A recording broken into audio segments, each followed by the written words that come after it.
Assalamualaikum warahmatullahi wabarakatuh. Rahayu Sagung Dumadi. Kembali lagi di channel Babat Nusantara. Pada kesempatan kali ini, saya akan menceritakan sejarah tentang wayang lakon Semar Bangun Khayangan. Tidak usah berlama-lama lagi, mari kita masuk ke ceritanya. Lakon Semar Bangun Khayangan oleh Ki Hadi Sugito belum pernah digaji menggunakan teori apapun. Penelitian ini merupakan penelitian pertama yang mengkaji lakon Semar Bangun Khayangan. Wayang merupakan identitas utama manusia Jawa. Maksudnya, wayang merupakan jati diri manusia Jawa. Oleh karena itu, wayang sangatlah istimewa bagi orang Jawa. Keistimewaan itu terdapat pada filosofinya. Filosofi wayang mampu menjadi tuntunan hidup sebagian besar masyarakat Jawa. Hal ini dibuktikan tidak sedikitnya nama tempat atau nama orang yang diambil dari pewayangan. Misalnya, puncak Gunung Muria dinamakan Sabto Arga, yang merupakan tempat pertama Yudhistira. Nama orang zaman sekarang adalah namanya Yudhistira, Arjuna, Bima, dan lain-lain. Hal itu membuktikan bahwa wayang sangatlah berarti bagi masyarakat Jawa. Buku-buku kuno memuat permulaan adanya wayang. Dalam buku itu dinyatakan bahwa wayang adalah gambaran fantasi tentang bayangan manusia atau ayang-ayang. Perkembangan wayang pada masa berikutnya adalah wayang diartikan sebagai bayang-bayang boneka yang dimainkan di atas layar putih. Pengertian itu telah menunjuk pada boneka dua dimensi, yaitu boneka wayang kulit. Wayang pada kamus istilah Dharma merupakan boneka tiruan orang yang terbuat dari patahan kulit atau patahan kayu, dan sebagian yang dapat dimanfaatkan untuk memerankan tokoh dalam pertunjukan drama tradisional seperti di Bali, Jawa, dan Sunda, dan biasanya dimainkan oleh seorang yang disebut dalang. Orang Jawa pada zaman dahulu sengaja memberi ruang tersendiri untuk pertunjukan wayang di rumahnya. Ruangan tersebut disebut dengan pringgitan. Baik orang Jawa yang tidak mengerti tentang wayang berarti orang tersebut tidaklah paham terhadap jati dirinya. Hal itu dimaksudkan bahwa sebagian orang manusia Jawa, kita harus memahami kebudayaan Jawa, terutama seni wayang yang merupakan kesenian terbesar dari budaya Jawa. Wayang disebut sebagai kesenian terbesar di dalam kebudayaan Jawa karena wayang tidak hanya sebagai tontonan bagi orang Jawa, tetapi juga sebagai tuntunan tingkah laku. Wayang bukan hanya sekedar sarana hiburan, tetapi juga sebagai sarana komunikasi serta media pendidikan. Di dalam tiap cerita wayang pasti terkandung makna dan amanat yang bisa diambil oleh penonton. Maka dari itu, wayang berfungsi sebagai tuntunan. Di tanah Jawa ini, wayang yang sangat terkenal dan sering dipertontonkan yaitu wayang Purwa, yaitu wayang yang mengambil tema Mahabharata dan Ramayana. Mahabharata menceritakan kisah hidup Pandawa, yaitu putra Pandu yang terdiri dari Puntadewa, Makudura, Arjuna, Nakula, dan Sadewa. Ramayana menceritakan tentang kisah hidup Rama Wijaya dan Sinta. Pertunjukan wayang purwa atau wayang kulit bisa dimainkan oleh seorang dalang. Dalanglah yang menjadi sutradara dalam pertunjukan wayang. Sehingga seorang dalang harus benar-benar mengerti cerita wayang yang sedang dimainkannya. Pada masyarakat Jawa, dalang dianggap sebagai wong kang wasis ngudal piwulang. Maksudnya, orang yang pandai menyampaikan ajaran-ajaran. Jadi, dalam pertunjukan wayang dalang berperan sebagai seorang filsufat, seorang guru, seorang seniman, seorang pelawak, seorang orator, dan seorang komunikator.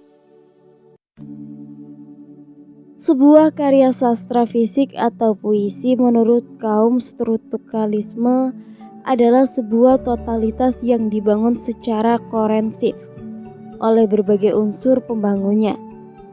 Struktur karya sastra dapat diartikan sebagai susunan, penegasan, dan gambaran semua bahan, serta bagian menjadi komponen yang secara bersama membetulkan yang indah. Struktur karya sastra juga menyaran pada pengertian hubungan antara unsur intrinsik yang bersifat timbal balik, saling menentukan, saling mempengaruhi yang secara bersama, membentuk satu kesatuan yang utuh.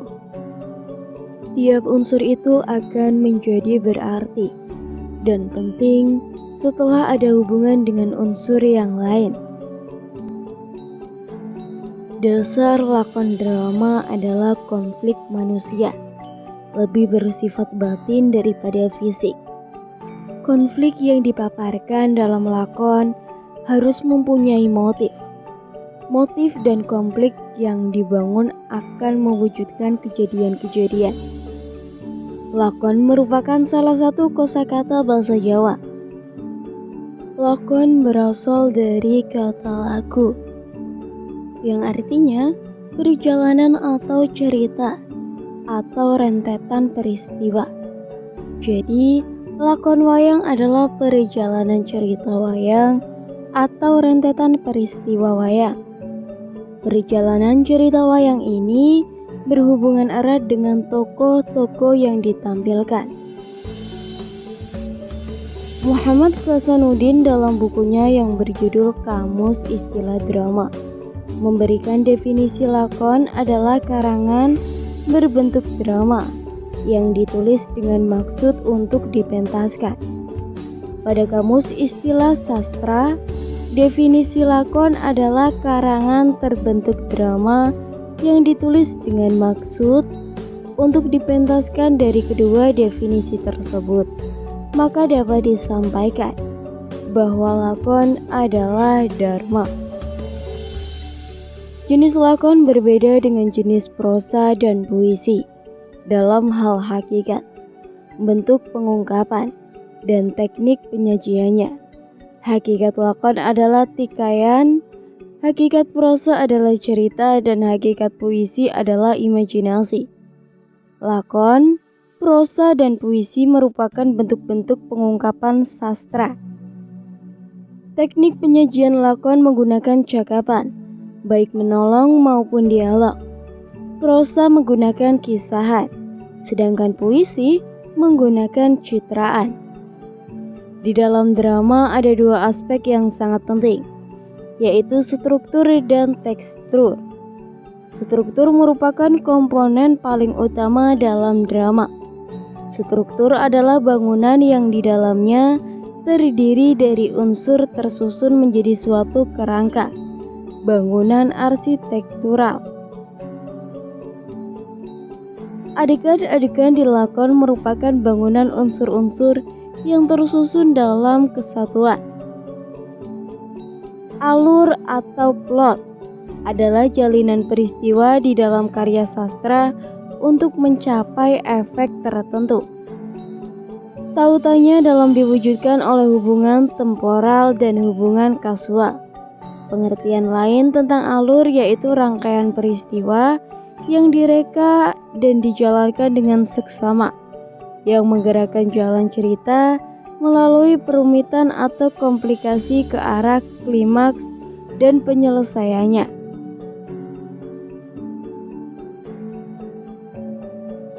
Menurut Satoto, secara tradisional struktur lakon wayang mempunyai 3 tahapan, yaitu patet 6, patet songo, dan patet menyura. Yang pertama, patet 6. Patet 6 ditandai dengan penancapan gunungan yang ditancapkan condong ke kiri. Tahap patet sangga ditandai dengan gunungan ditancapkan tegak lurus. Dan patet menyura ditandai dengan penancapan gunung condong ke kanan.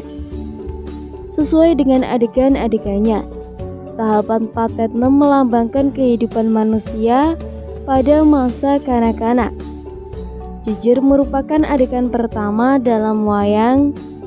Pada adegan kedaton di mana raja yang selesai bersidang diterima permaisuri untuk bersantap bersama, yang diartikan sebagai lambang bayi yang baru lahir disebut oleh ibunya. Adegan paseban Jawi diartikan melambangkan kehidupan seorang anak yang mulia mengenal dunia luar. Adegan jaranan yang ditampilkan dengan pasukan binatang diartikan watak anak, bahwa anak yang belum dewasa wataknya seperti binatang. Adegan perang ampiak diartikan melambangkan perjalanan hidup seorang anak yang sudah beranjak dewasa, mulai menghadapi banyak kesulitan dan hambatan. Akhir dari perang ampiak menunjukkan semua kesultanan dan hambatan dapat diatasi dengan baik.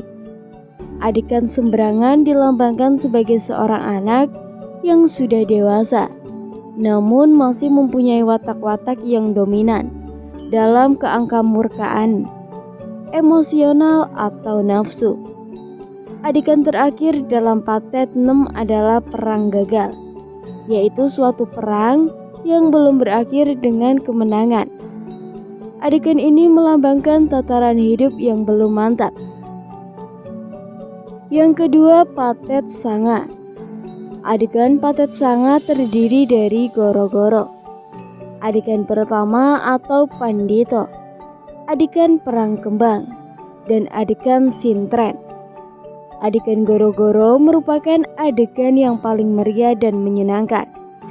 Adegan ini diartikan bahwa ketika manusia mengajak dewasa, hidup terasa indah dan menyenangkan. Adegan pandito adalah adegan pertemuan antara seorang pendeta di pertapaan dengan seorang kesatria. Adegan ini melambangkan suatu masa di mana manusia sudah mulai mencari guru untuk belajar ilmu pengetahuan. Adegan perang kembang adalah adegan perang antara raksasa melawan seorang kesatria yang diiringi punakawan. Adegan perang kembang melambangkan suatu tataran di mana manusia sudah mulai mampu dan berani memenangkan atau mengalahkan nafsu keangkaramurkaan. Adegan sintren adalah adegan yang menggambarkan seorang kesatria untuk menetapkan pilihannya dalam menempuh hidupnya. Adegan tersebut melambangkan tataran di mana manusia sudah mampu menentukan pilihan hidupnya. Yang ketiga, patet manyura. Adegan patet manyura terdiri dari jejer manyura, perang rubuh, dan tancep kayon.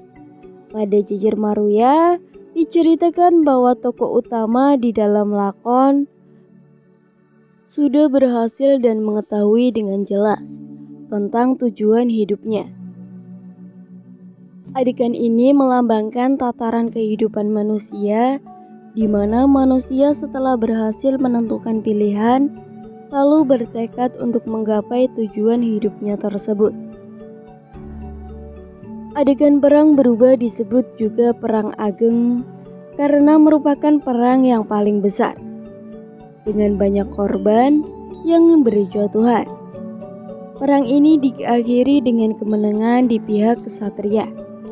Adegan ini melambangkan bahwa manusia sudah dapat menyingkirkan segala rintangan dalam hambatan guna mencapai tujuan hidup yang diinginkan. Adegan terakhir adalah tancep kayon sebagai penutup pada pagelaran wayang tersebut, yaitu kayon ditancapkan di tengah-tengah kelir, sebagaimana halnya ketika pertunjukan wayang belum dimulai.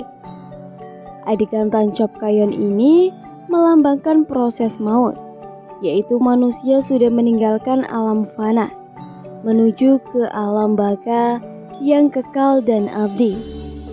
Pada akhir pertunjukan wayang kulit, Purwa seringkali dimainkan tarian wayang golek, wanita yang menyiarkan suatu anjuran agar para penonton mencari makna atau ajaran dari pagelaran wayang tersebut. Ada pula yang tidak memainkan boneka kayu, melainkan menarikan tokoh kesatria pemenang, misal Werkudara. Adegan ini disebut tayungan. Penokohan. Penokohan yaitu proses penampilan tokoh sebagai pembawa peran watak dalam suatu pementasan lakon. Penokohan harus mampu menciptakan cerita tokoh. Pada penokohan, watak tokoh dapat terungkap melalui tindakan, ujaran atau ucapan, pikiran, perasaan, kehendaknya, penampilan fisiknya, dan apa yang dipikirkan, dirasakan atau dikehendaki tentang dirinya atau diri orang lainnya. Pada proses penokohan ada dua teknik yang digunakan, yaitu teknik analitik, yaitu teknik penampilan tokoh secara langsung melalui uraian pengarang.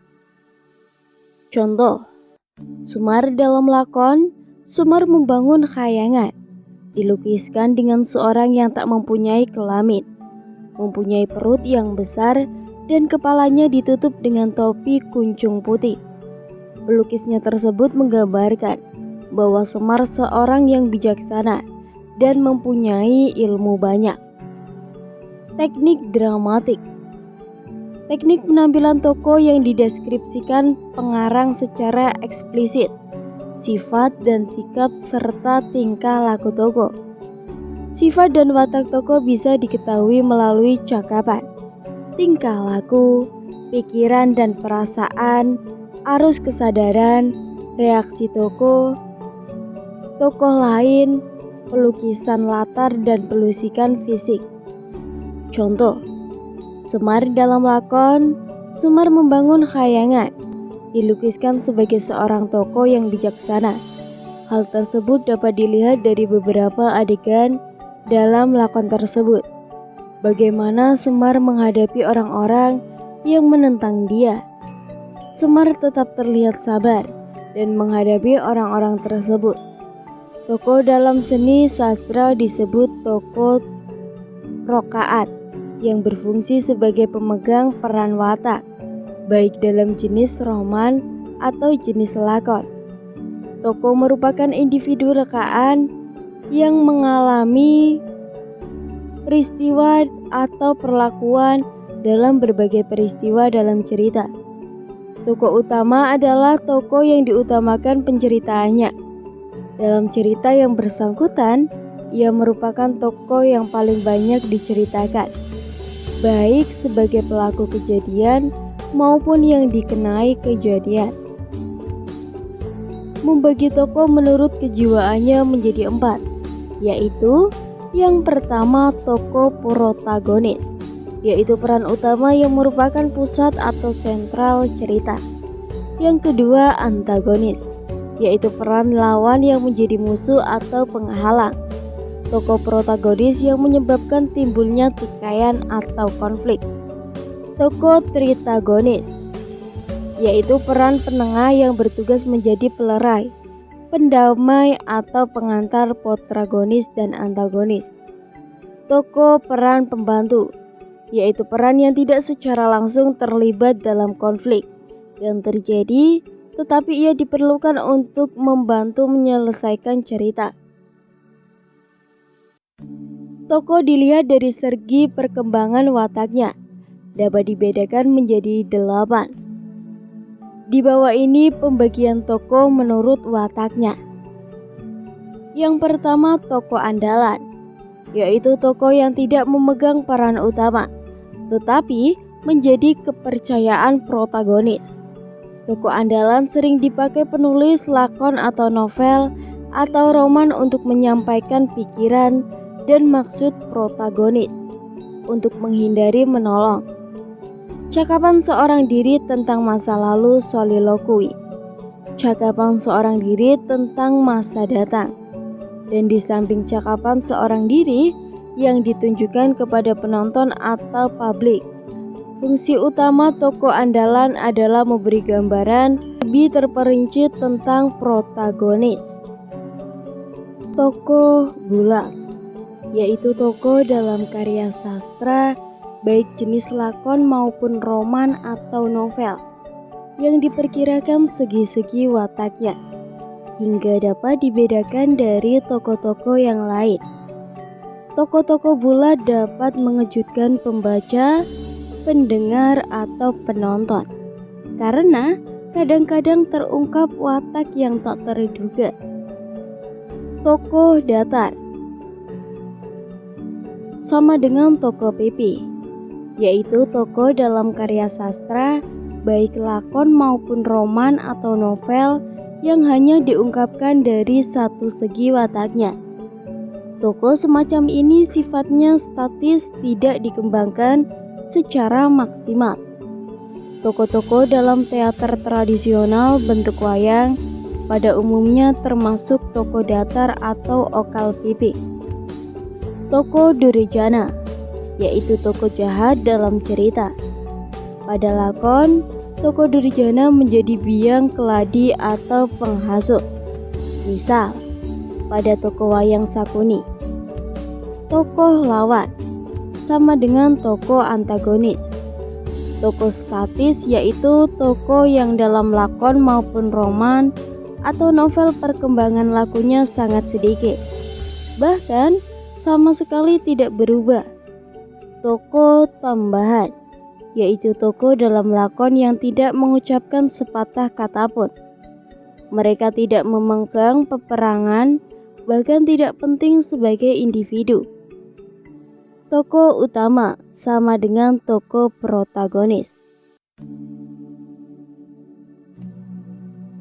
Latar memberikan pijakan cerita secara konteks dan jelas. Hal ini penting untuk memberikan kesan realistis kepada pembaca dengan menciptakan suasana tertentu yang seolah-olah sungguh-sungguh ada hal yang terjadi. Tahap penceritaan yang digunakan dalam lakon Semar Membangun Khayangan terdiri dari 6 tahap, yaitu eksposisi, konflik, komplikasi, krisis, resolusi, dan keputusan. Yang pertama, eksposisi. Pada tahap ini dalang memperkenalkan cerita kepada penonton. Pengenalan cerita berupa menolong atau dalam lakon wayang disebut janturan. Tahap ini berisi tentang sekilas informasi atau awal lakon wayang yang berfungsi sebagai pengenalan cerita sehingga penonton bisa masuk dan terlibat dalam tiap adegan. Tahap eksposisi dalam lakon Semar Membangun Khayangan dapat diketahui melalui janturan pada awal adegan pertama. Dalam tahap eksposisi ini digambarkan keadaan keraton Ngamarta yang makmur, sejahtera, subur, aman, dan terkenal di mancanegara.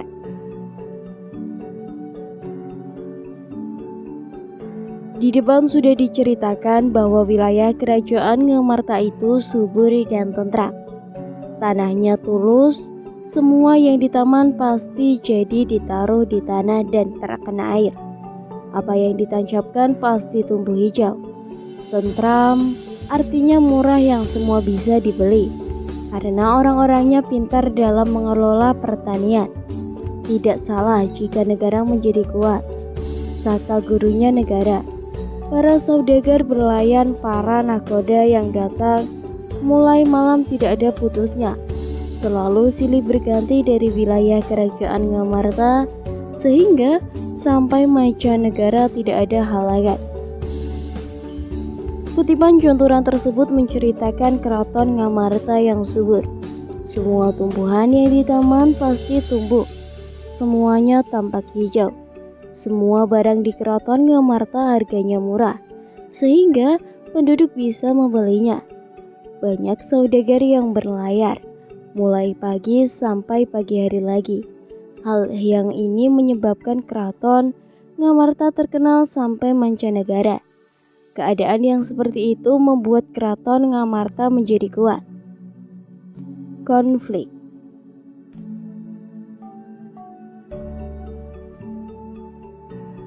Petruk menyampaikan pesan Ki Semar Badarananya kepada Prabu Putradewa. Saat Petruk ditanya tentang khayangan yang akan dibangun Ki Semar Badaranya, Petruk tidak bisa menjawab. Konflik selanjutnya terdapat pada bagian akhir adegan kedua. Bahtara Kresna meninggalkan si Tinggil Binaratara dengan rasa marah karena merasa dirinya tidak dianggap oleh Prabu Puntadewa. Bahtara Kresna. Kemarahan Bahtara Kresna karena sikap Prabu Puntadewa yang pelin-pelan dan dinilai membela Petruk. Beliau merasa dirinya tidak dianggap dan tidak dibutuhkan dalam pertemuan agung di Sitinggil Bintaratara. Bahtara Kresna meninggalkan Sitinggil Bintaratara dengan rasa marah. Komplikasi.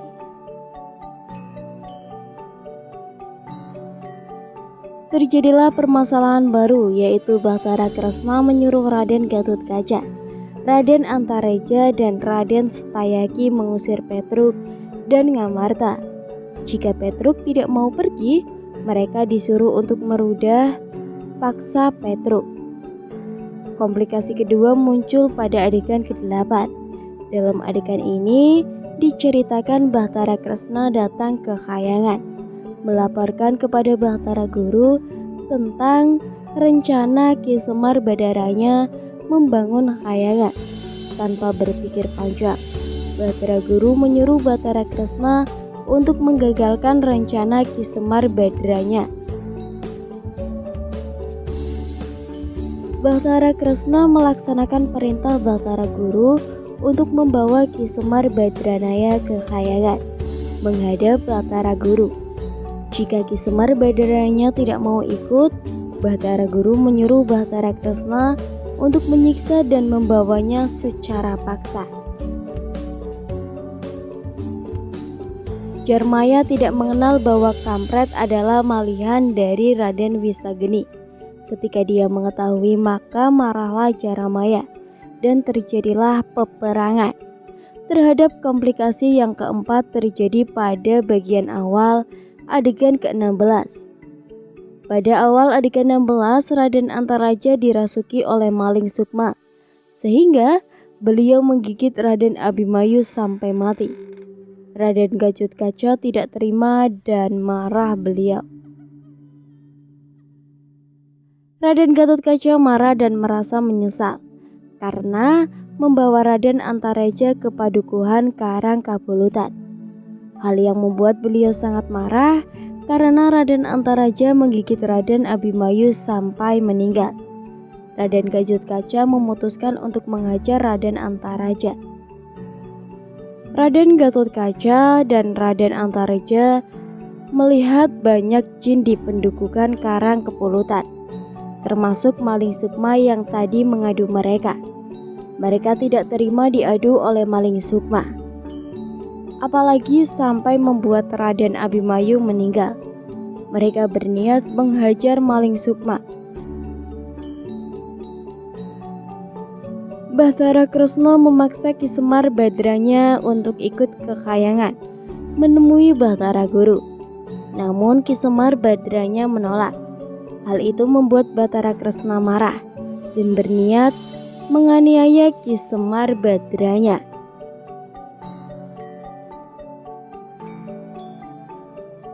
Bathara Guru yang marah saat mendengar laporan dari Bathara Kresna, beliau akan menemui Ki Semar Badranya dan menghajarnya. Raden Setyi yang marah karena Petruk tidak mau mematuhi perintahnya. Akhirnya Raden Suntiaki menghajar Petruk. Raden Gatotkaca marah karena Petruk tidak mematuhi perintahnya untuk pulang ke Padukuhan Karangkapulutan. Raden Gatotkaca memotong leher Petruk. Petruk telah membuat Raden Antaraja marah karena Petruk tidak mau disuruh pulang ke Karangkapulutan dan menasehati Raden Antaraja supaya menjadi kesatria yang penyabar. Raden Antaraja tidak senang mendengarnya dan beliau akan membunuh Petruk. Berdasarkan dialog dapat diketahui bahwa Bathara Durga menyuruh Jarmaya dan anak buahnya turun ke Padukuhan Karangkapulutan guna membunuh Ki Semar Badranya atau siapapun yang mendukung Ki Semar Badranya. Jarmaya yang telah mengetahui bahwa kampret adalah Wisageni. Wisageni mengajak Jarmaya. Jarmaya tidak terima dan terjadilah peperangan. Raden Gatotkaca marah karena Raden Antaraja membuat kerusuhan di Padukuhan Karangkapulutan. Raden Antaraja tidak terima dengan Raden Gatotkaca yang membela Ki Semar Badranya dan terjadilah perkelahian. Raden Gatotkaca dan Raden Antaraja yang telah bertemu dengan Maling Sukma. Raden Antaraja marah karena Maling Sukma telah membuat beliau dan Raden Gatotkaca celaka. Terjadilah perkelahian dan Maling Sukma merasa kewalahan karena Raden Antaraja dan Raden Gatotkaca bersatu. Raden Antasena yang memberikan mantra pengusir raksasa kepada Gareng, Petruk, dan Bagong. Mantra itu digunakan untuk mengusir raksasa Jajalanang yang merupakan malihan dari Bathara Kresna.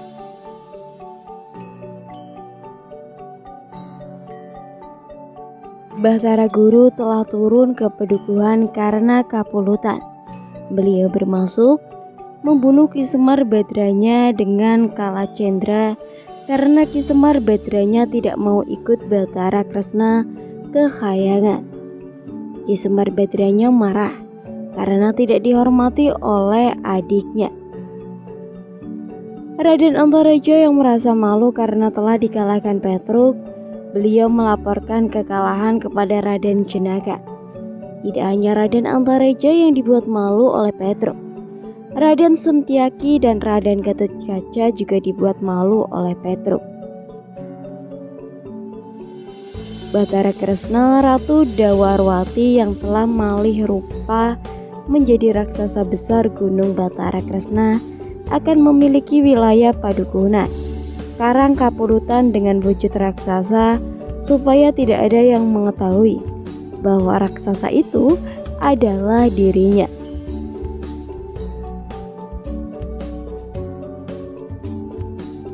Wisageni yang agak kecewa karena Anoman muncul pada waktu yang salah. Anoman muncul karena tidak tega melihat Wisageni yang hampir dikalahkan oleh Jarmaya. Wisageni akhirnya memutuskan untuk pulang dan menyuruh Anoman menjaga Karangkapulutan. Raden Antasena yang telah berhasil mengeluarkan Maling Sukma dari raga Raden Antareja. Raden Antareja merasa bersalah karena telah dirasuki oleh Maling Sukma.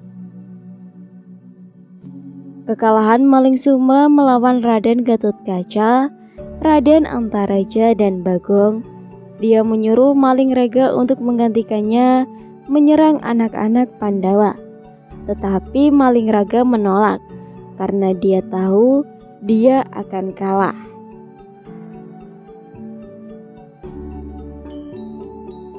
Bathara Kresna yang menyamar menjadi raksasa telah dikalahkan oleh Raden Antasena bersama dengan Gareng, Petruk, dan Bagong. Beliau menceritakan apa yang dialaminya kepada Raden Jenaka. Hal itu membuat Bathara Kresna malu. Ki Semar Badranya yang marah kepada Bathara Guru karena berbuat lancang kepadanya. Lalu Prabu Puntadewa memintakan maaf atas kesalahan Bathara Guru dan Bathara Kresna kepada Ki Semar Badranaya. Sanghayang Pandewenang yang telah memaafkan Bathara Guru dan menyuruh Bathara Guru untuk tidak mengulangi lagi perbuatannya. Bathara Guru berjanji kepada Sanghayang Pandewenang untuk tidak mengulangi perbuatannya. Ki Semar Badranya yang memaafkan semua yang telah dilakukan oleh Bathara Kresna kepadanya. Ki Semar Badranya berharap Bathara Kresna bisa melaksanakan pesan-pesan dari Sanghayang Pandewenang.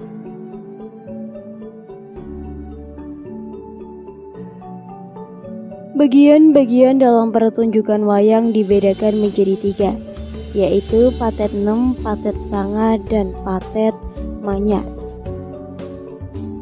Disesuaikan dengan patet gamelan yang digunakan untuk mengiringi. Bagian-bagian patet dalam melakon Semar membangun khayangan adalah sebagai berikut. Patet 5. Patet 5 merupakan bagian awal dari suatu pertunjukan wayang. Patet ini berlangsung mulai dari pukul 9 sampai pukul 12.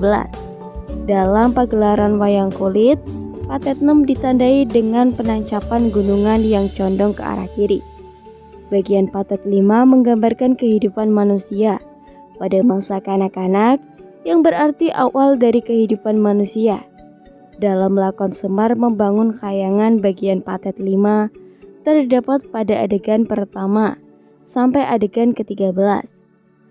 Dalam lakon Semar membangun khayangan, adegan pada Patet 6 menceritakan tentang rencana Ki Semar Badranya untuk membangun khayangan yang disampaikan oleh Petruk kepada Prabu Puntadewa di Sitinggil Binatarata.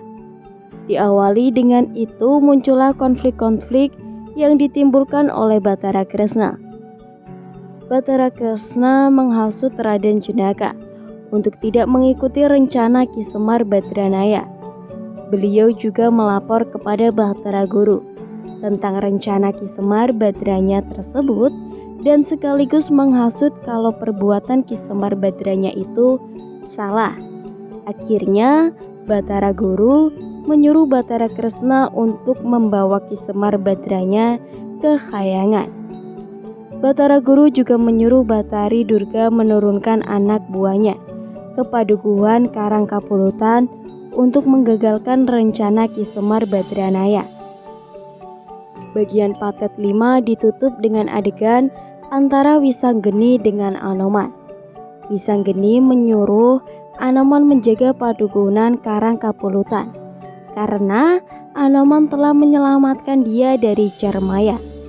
Inti dari Patet 5 terdapat bagian akhir adegan kedua yang menceritakan tentang kebimbangan Prabu Puntadewa menghadapi permintaan Ki Semar Badranaya dan kemarahan Bathara Kresna yang melarangnya untuk mengikuti kata-kata Ki Semar Badranaya.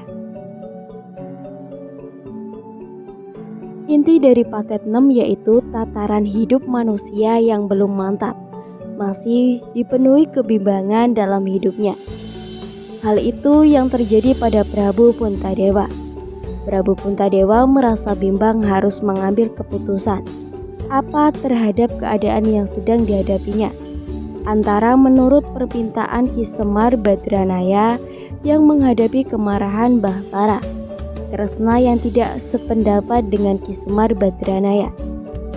Patet Sanga.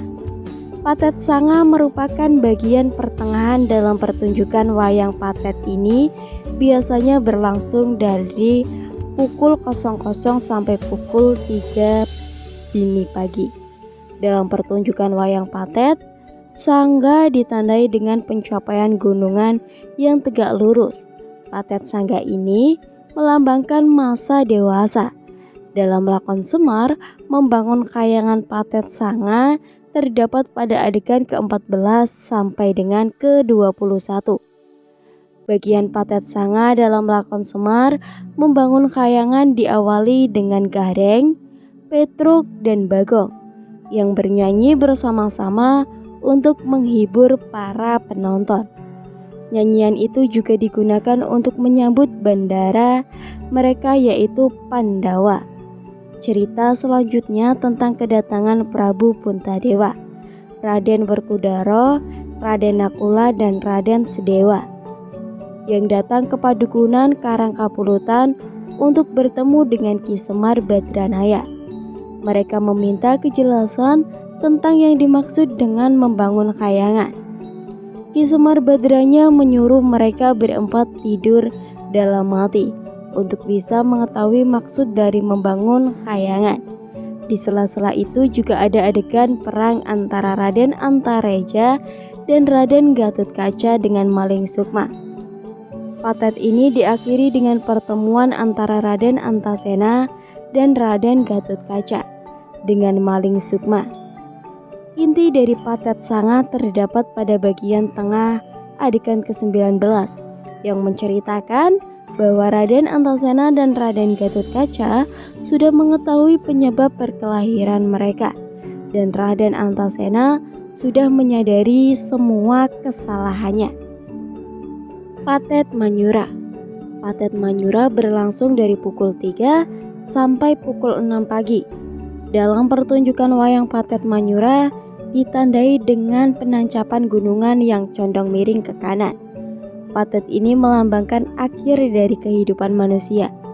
Dalam lakon Semar, membangun kayangan Pathet Manyura terdapat pada adegan ke-22 sampai dengan adegan ke-28. Pathet Manyura dalam lakon ini menceritakan tentang para Pandawa, kecuali Raden Janaka yang telah menemukan jalan yang benar dalam hidupnya setelah mendapatkan banyak wejangan dari Sang Hyang Pandawenang. Pada bagian tengahnya terdapat peperangan hebat antara Batara Kresna dengan Ki Semar Badranya, dan juga peperangan antara Batara Guru dengan Ki Semar Badranaya. Kedua peperangan tersebut dimenangkan oleh Ki Semar Badranaya. Akhirnya, orang-orang yang berniat jahat kepada Ki Semar Badranaya diberi wejangan oleh Sang Hyang. Pada wenang bagian akhir dari Pathet ini yaitu Tancap Lakon, yang artinya pertunjukan telah selesai dan melambangkan kematian manusia. Pada Pathet ini ditemukan penjelasan arti kayangan yang dimaksud oleh Ki Semar Badranaya. Kayangan yang dimaksud Ki Semar Badranaya bukanlah kayangan tempat tinggal dewa, melainkan jika para Pandawa, jiwa Pandawa yang bobrok hendak diperbaiki oleh Ki Semar Badranaya. Inti dari Pathet Manyura terdapat pada akhir adegan ke-22 yang menceritakan tentang Prabu Puntadewa dan adik-adiknya yang telah menentukan jalan hidup mereka dengan berpegang kepada wejangan-wejangan yang diberikan oleh Sang Hyang Pandawenang kepada mereka. Tentang tujuan hidup selanjutnya Prabu Puntadewa dan adik-adiknya. Mereka sudah memahami arti keberadaan mereka yang harus selalu selaras dengan jimat Kalimasada, menjalankan tampuk kepemimpinan dengan berperang pada arti dari pusaka-pusaka yang mereka miliki. Bagian ini menggambarkan manusia telah berhasil menentukan pilihan hidupnya, lalu bertekad menganggapi tujuan hidupnya.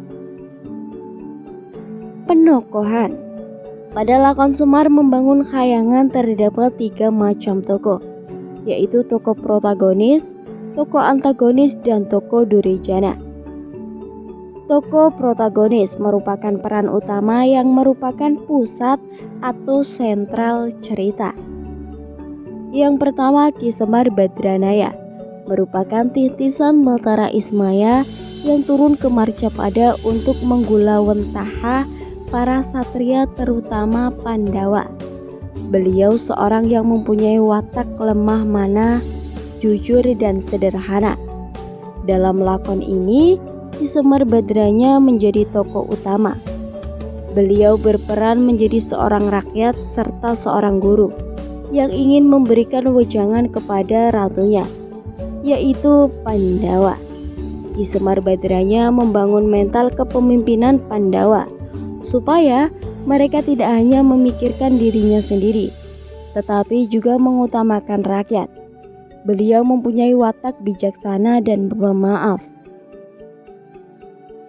Watak bijaksana dari Ki Semar Badranya. Beliau menjelaskan kepada Raden Antareja dan Raden Gatotkaca bahwa dalam berguru, orang tua tidak boleh bersamaan dengan anaknya. Tidak pantas atau tidak sopan hukumnya. Sifat pemaaf dari Ki Semar Badranya. Beliau mau memaafkan Bathara Kresna meski Bathara Kresna telah memusuhi dan berusaha untuk membunuh dirinya.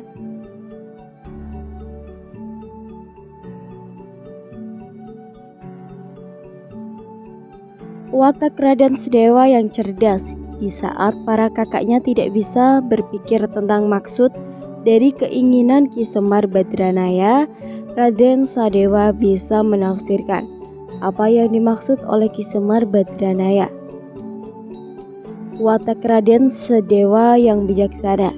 Beliau tidak ingin nama baik kakaknya menjadi rusak hanya karena masalah yang tidak dibicarakan dengan baik-baik dikarenakan pertemuan agung. Oleh karena itu, beliau memberi usul supaya Petruk disuluh keluar dan mereka membahasnya dengan otak dingin.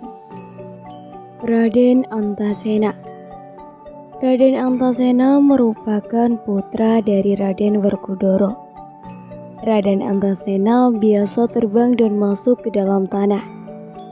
Raden Antasena mempunyai watak tegas, bijaksana dan teguh pendirian. Dalam lakon ini, Raden Antasena ikut membantu rencana Ki Semar Badranaya untuk membangun khayangan. Yang tak lain adalah mental para Pandawa. Raden Antasena membantu melawan siapapun yang berusaha menggagalkan rencana Ki Semar Badranaya. Kebaikan Raden Antasena dapat dilihat ketika Raden Antasena membantu Petruk melawan Raden Sentiaki dan Raden Antareja. Kebaikan selanjutnya ketika Raden Antasena membantu mengeluarkan maling sukma dari raga Raden Antareja. Terakhir, ketika Raden Antasena membantu Gareng, Petruk dan Bagong melawan Bathara Kresna. Sang Hyang Padawenang merupakan dewa dari semua dewa. Beliau mempunyai watak bijaksana. Dalam lakon ini beliaulah yang memberikan banyak wejangan dan mengartikan semua pusaka milik Pandawa ketika baru Pandawa mati dalam hidup atau sering disebut mati suri. Beliau yang membantu Ki Semar Badranaya untuk membangun khayangan atau jiwa para Pandawa. Sang Hyang Pandawang juga seseorang yang membantu Ki Semar Badranaya untuk mengalahkan Bathara Guru dan Bathara Kresna dengan cara memberi nasihat dan menyuruh mereka ikut ke khayangan untuk mendapatkan pelajaran tentang kehidupan. Bahtara Keneka Putra merupakan kakak dari Bathara Guru. Dalam lakon ini beliau berperan sebagai penasehat Bathara Guru. Saat Bathara Guru dihasut oleh Bathara Kresna, namun terjadi nasihatnya tidak diterima oleh Bathara Guru. Tokoh antagonis antara lain Bathara Kresna. adalah tokoh penentang dari tokoh protagonis Ki Semar Badranaya. Bahtara Kresna merupakan penasehat Pandawa. Dalam lakon ini, Bahtara Kresna mempunyai watak gegabah, merasa dirinya paling benar, dan penghasut. Konflik yang muncul dalam lakon ini timbul karena sikap Bahtara Kresna yang tidak mau berpikir lebih lanjut tentang maksud Ki Semar Badranaya untuk mendirikan Khayangan. Beliau pergi meninggalkan pertemuan di Sitinggil Bintara dengan rasa marah karena Pandawa tidak mau mengikuti apa yang dikatakannya.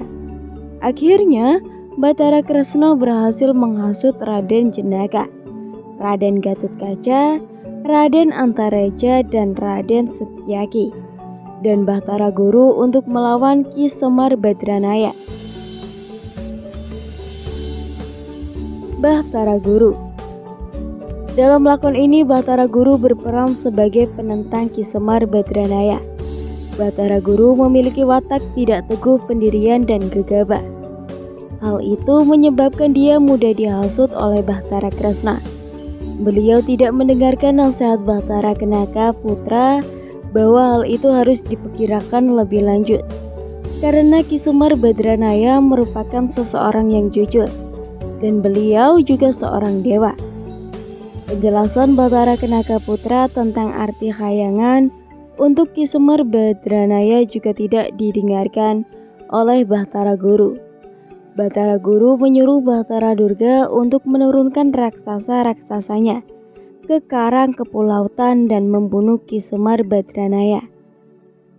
Bahtara Durga adalah adik dari Bahtara Guru. Beliau penguasa Khayangan Gandamai. Beliau ratu dari para raksasa, jin, dan setan. Bahtara Durga masuk dalam tokoh antagonis karena beliau mendukung usaha Bahtara Kresna dan Bahtara Guru untuk menggagalkan rencana Ki Semar Badranaya membangun Khayangan. Bahtari Durga menurunkan para raksasa ke karang kepulauan untuk membunuh Ki Semar Badranaya.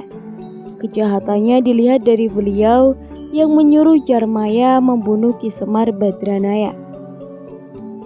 Maling Sukma. Maling Sukma adalah raksasa yang suka memakan jiwa manusia dengan cara masuk ke dalam raga manusia yang ingin dibunuh. Maling Sukma disuruh Jarmaya untuk membunuh Ki Semar. Pada saat di padukuhan Karangkapulutan, Maling Sukma masuk ke raga Raden Antareja dan membuat Raden Antareja membunuh Raden Abimanyu.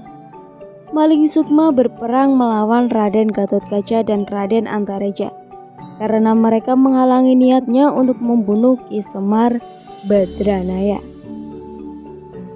Tokoh Durhajana merupakan tokoh yang jahat sekali. Dia bisa suka menghasut atau semar. Membangun Khayangan hanya ada satu tokoh Durhajana, yaitu Bahtara Kresna. Pada lakon ini Bahtara Kresna menjadi penghasut dan provokator untuk para Pandawa, anak-anak Pandawa dan Bahtara Guru, supaya menghalangi rencana Ki Semar untuk membangun Khayangan. Bahtara Kresna berhasil menghasut Arjuna, Bahtara Guru, Setyaki, serta anak-anak Pandawa, kecuali Raden Antasena, untuk menggagalkan rencana Ki Semar. Tetapi semua rencananya akhirnya gagal, dan akhirnya Ki Semar membangun Khayangannya. Cukup sekian cerita yang dapat saya sampaikan. Semoga bermanfaat bagi kalian semua. Tetap dukung channel Babat Nusantara dengan cara like, komen, dan subscribe. Rahayu, Rahayu, Rahayu.